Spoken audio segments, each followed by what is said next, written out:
Hello, tacticians. So great to see you once again. I'm Insane Peon, and we're just gonna go over the update or that just came out on the 26th yesterday, because I'm gonna post this on the 27th.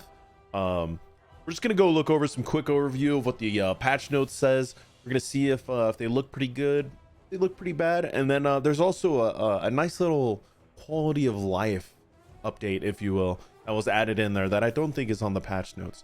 But without further ado, if you're not on the Lord of the Rings Rise to War Discord server, you should join it. It's actually a really great place.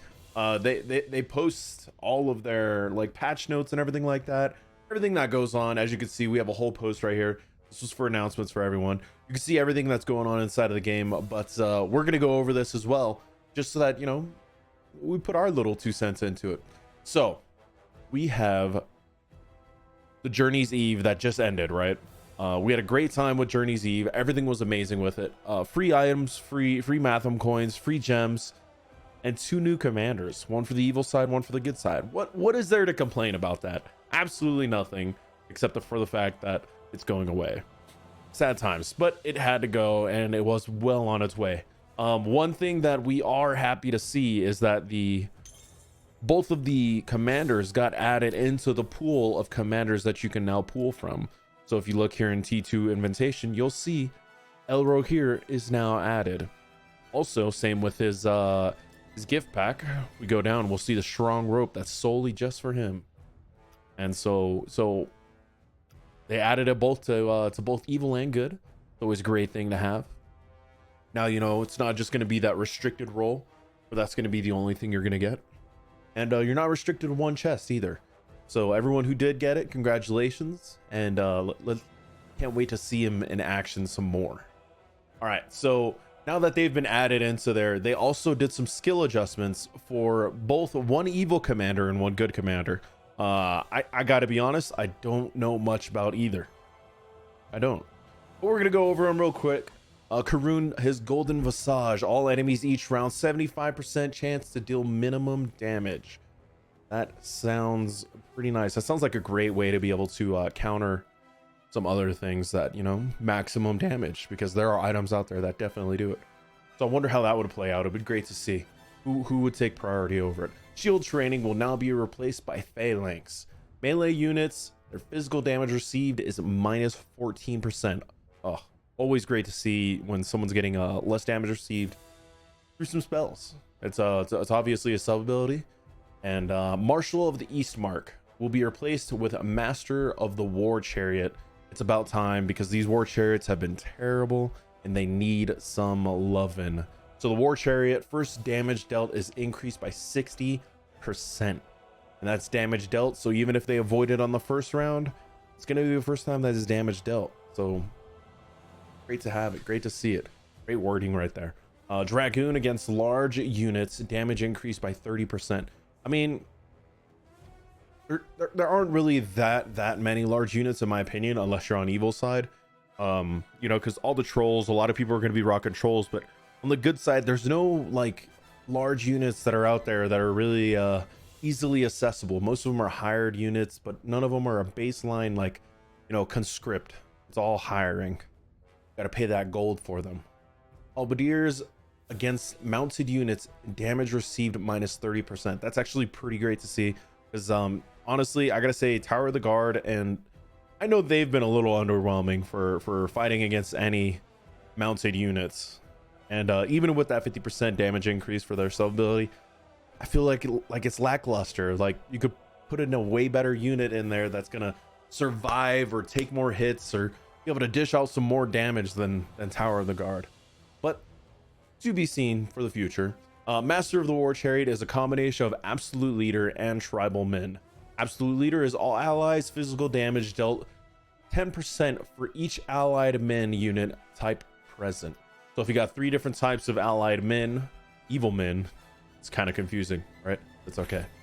So if you have 3 evil men types in your own army, then you're going to get a 30% damage increase, which is pretty great. And Tribal Men is evil men get a 25% chance to attack twice. That is so great, because we have so many commanders that are out there, you know, that have a chance to attack twice for their factions. For example, I know for sure Gil-galad, he's got that opportunity if I'm not mistaken. Let's go check it out here real quick. I know he's a T3 commander that does have that. I think it's the what is it, the follow-up? I think is it this one? Yes. Elven leader skill. Each round elves get a X amount of chance, which is 25, to do that follow-up attack, to attack twice basically. So it's good to see it. Love to see it happening for the evil side as well. You know, all player bases should be loved and thanked equally. King of the Dead also got some updates. Men of the Mountains, King of the Dead, focus plus 15%. Army deals minimum damage. That one sounds like a double-edged sword for me, but I don't really have King of the Dead, but we'll go take a glance at him real quick with his new abilities, I suppose. It says for which one is this? This is Men of the Mountains. There it is. It's the second tier one. So it gives you that 15%. Allied and enemy units do minimum damage. Okay, so this Discord message messed it up a little bit. I was like, is it only our army or is it theirs as well? It's all armies, period, end of story. So we could see here that King of the Dead, he's actually gonna only be making everyone do minimum damage, but he gets additional focus, which will, you know, go into his spells and allow him to take less damage for his units. And you know, you got Focus Wrath in there. You got, oh, that's Chaotic Retreat, excuse me. I thought, could have swore he had two abilities. There it is. Boggle, Dreadful Presence, and Focus Wrath. 3 spells that allow him some focus damage. That's going to be pretty nice to add into there. Let's see. So moving forward, Incorporeal. Yes. Deals 200% focus damage. Great to see, great to have. I'm trying to look for it here. Or is it you're taking additional 200%? So I'm not really understanding here. 200% focus damage. Where does that bleed into? Where does that go? Is that a new spell? Because I'm not seeing that anywhere right here. Or is that saying that, oh duh, it's the first ability. My gosh. All right, so looking at it right here, normal attacks deal 106% focus damage.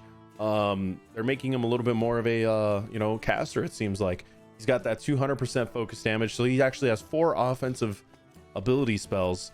So that's actually really great to see, because I know some people that are wanting to use King of the Dead and get some more use out of him, because initially it seemed like he was only going to be good to lead some Army of the Dead units, but now he's actually going to be able to dish out his own damage, it seems, which is great.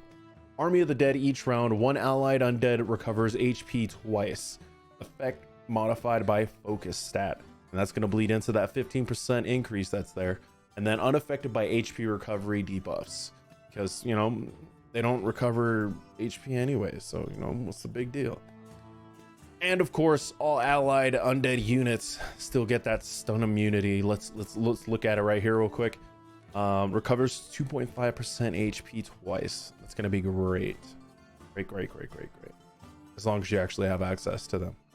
If not, life is rough. Rough. All right, going back to it. Deadman of Dunharo. Allied undead received negative 7% damage against non-undead enemy units. Damage received plus 14%. So you're taking less damage, you're dishing out more. That's always great. Can't go wrong with it. It's one of the sub abilities that's on there. And yeah. And then there's one good quality of life update that was added into the game that was kind of just added in. So as you can see, like on this skill here, stun is highlighted. You can now click on it and see, you know, what it does. Cannot initiate normal attacks or activate skills. Wow, great. Thanks. There's a silence down here that I'm blocking that cannot activate skills. So you can start clicking on commanders. You can see how it works. I know that there's a rush out there. Let's see. I know Legolas has one. So for his abilities, you could go check it out. I think it's there it is. Mirkwood Ambush Rush. This skill can be activated immediately after battle begins. So we know that it activates on the first round, and then we get every 2-round cooldowns. So on the fourth round, it's gonna launch. Yeah, fourth round. So great quality of life update. I'm always loving how the devs are showing us some loves, constantly updating the game. Seems like it's almost every week that an update is coming, and I have zero complaints, because you know what that also means. We getting some free gems up in here, ladies and gentlemen. Give it up for free gems. And that's all, tacticians. Thank you. Free gems.